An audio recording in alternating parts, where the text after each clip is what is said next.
अस्सलाम वालेकुम दोस्तों, एक बार फिर से खैर मकदम है हमारे यूट्यूब चैनल दिन की बातें में। हुजूर सल्लल्लाहु अलैहि वसल्लम का इरशाद है कि 3 आदमियों की दुआ रद्द नहीं होती। एक रोज़ेदार की इफ्तार के वक्त, दूसरा आदिल बादशाह की दुआ, तीसरी मज़लूम की जिसको हक़ ताला शानहू बादलों से ऊपर उठा लेते हैं और आसमान के दरवाज़े उसके लिए खोल दिए जाते हैं और इरशाद होता है कि मैं तेरी ज़रूर मदद करूँगा, गो किसी मसलहत से हो कुछ देर हो जाए। फ़ायदा दुर्र मंसूर में हज़रत आयशा रज़ियल्लाहु ताला अन्हा से नकल किया गया है कि जब रमज़ान आता है तो नबी सल्लल्लाहु अलैहि वसल्लम का रंग बदल जाता था और नमाज में इजाफ़ा हो जाता था और दुआ में बहुत आजिज़ी फरमाते थे और खौफ गालिब हो जाता था। कुछ दूसरी रिवायतों में फरमाते हैं कि रमज़ान के ख़त्म तक बिस्तर पर तशरीफ़ नहीं लाते थे। एक रिवायत में है कि हक़ ताला शानहू रमज़ान में अर्श के उठाने वाले फ़रिश्तों को हुक्म फरमा देते हैं कि अपनी अपनी इबादत छोड़ दो और रोज़ेदारों की दुआओं पर आमीन कहा करो। बहुत सी रिवायत में रमज़ान की दुआ का खुसूसियत से कबूल होना मालूम होता है और यह बेतरद्दुद बात है कि जब अल्लाह का वायदा है और सच्चे रसूल का नकल किया हुआ है तो उसके पूरा होने में कुछ तरद्दुद नहीं। लेकिन इसके बाद भी बाज़ लोग किसी गरज के लिए दुआ करते हैं मगर वह काम नहीं होता, तो इससे यह नहीं समझ लेना चाहिए कि यह दुआ कबूल नहीं हुई, बल्कि दुआ के कबूल होने के माना समझ लेना चाहिए। नबी सल्लल्लाहु अलैहि वसल्लम का इरशाद है कि जब मुसलमान दुआ करता है बशर्ते कि कताए रहमी यानी ताल्लुक़ काटने की या किसी गुनाह की दुआ ना करे तो हक़ ताला शानहू के यहाँ से 3 चीज़ों में से एक चीज़ ज़रूर मिलेगी। या खुदा वही चीज़ दे देता है जिसकी दुआ की गई हो, या उसके बदले में कोई बुरी मुसीबत उससे हटा दी जाती है, या आखिरत में उसी कदर सवाब उसके हिस्से में लगा दिया जाता है।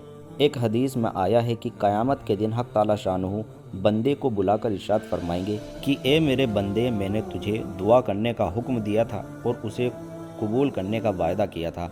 तूने मुझसे दुआ मांगी थी। वह अर्ज़ करेगा कि मांगी थी। इस पर इरशाद होगा कि तूने कोई दुआ ऐसी नहीं की जिसको मैंने कबूल ना किया हो।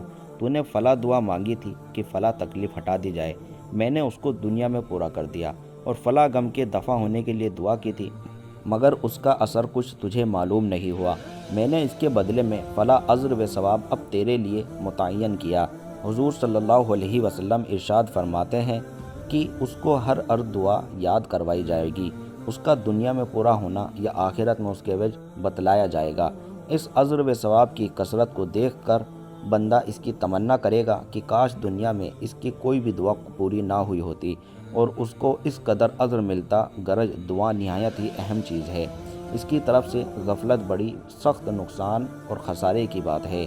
और ज़ाहिर में अगर कबूल के आसार ना देखे तो बद दिल ना होना चाहिए।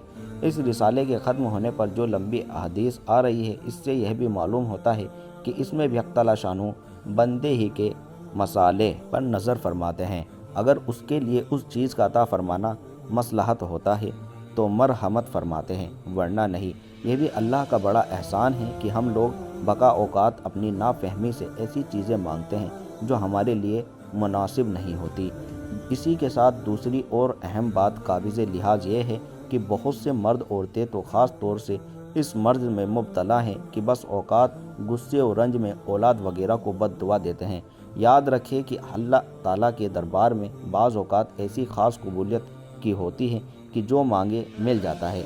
ये अहमक गुस्से में अव्वल तो औलाद को कोसते हैं और जब वह मर जाती है या किसी मुसीबत में मुब्तला हो जाती है तो फिर रोती फिरती हैं और इसका ख्याल भी नहीं आता कि यह मुसीबत खुद अपनी बद्दुआ से मांगी है। नबी सल्लल्लाहु अलैहि वसल्लम का इरशाद है कि अपनी जानों और औलाद को नीज़ माल और खादमियों को बद्दुआ ना दिया करो। मुबादा अल्लाह के किसी ऐसे ख़ास वक्त में वाक़ हो जाए जो कबूलियत का है। बिलखुसूस रमज़ान मुबारक का तमाम महीना तो बहुत ही ख़ास वक्त है। इसमें एहतमाम से बचने की कोशिश अशद जारी है, यानी ज़्यादा ज़रूरी है।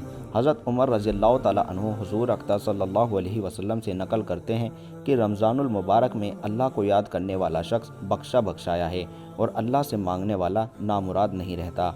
हज़रत इब्ने मसऊद रज़ियल्लाहु ताला अन्हु की एक रिवायत से तरगीब नकल किया गया कि रमज़ानुल मुबारक की हर रात में एक मुनादी पुकारता है कि ये खैर की तलाश करने वाले मुतवज्जा हो और आगे बढ़, और ए बुराई के तलबगार बस कर और आंखें खोल।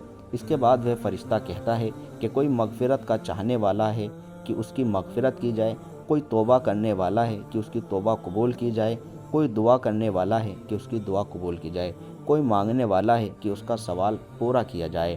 ان سب کے بعد یہ عذر بھی نہایت ضروری اور قابل لحاظ ہے کہ دعا کے قبول ہونے کے لیے کچھ شرائط بھی وارد ہوئی ہے کہ ان کے فوت ہونے سے بس اوقات کچھ دعا رد کر دی جاتی ہے۔ من جملہ ان کے حرام غذا ہے کہ اس کی وجہ سے بھی دعا رد ہو جاتی ہے۔ نبی صلی اللہ علیہ وسلم کا ارشاد ہے کہ بہت سے پریشان حال آسمان کی طرف ہاتھ اٹھا کر دعا مانگتے ہیں اور یا رب کرتے ہیں، مگر کھانا حرام، پینا حرام، لباس حرام، ایسی حالت میں دعا کہاں قبول ہو سکتی ہے؟ مورخین یعنی تاریخ جاننے والے نے لکھا ہے کہ کوفے میں مستجاب الدعا لوگوں کی ایک جماعت تھی جن کی دعائیں قبول ہونے والی تھی۔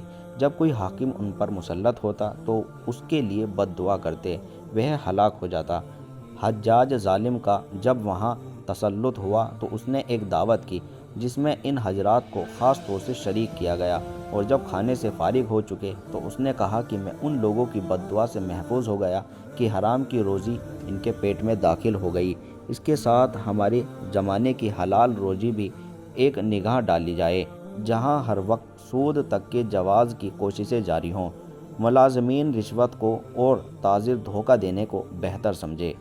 تو دوستو یہ تھی ویڈیو، امید کرتا ہوں یہ حدیث آپ کو اچھی لگی ہوگی اور اس پر آپ عمل کریں گے۔ ملتے ہیں آپ سے اگلی ویڈیو میں، تب تک کے لیے دعاؤں میں یاد رکھیں۔ السلام علیکم۔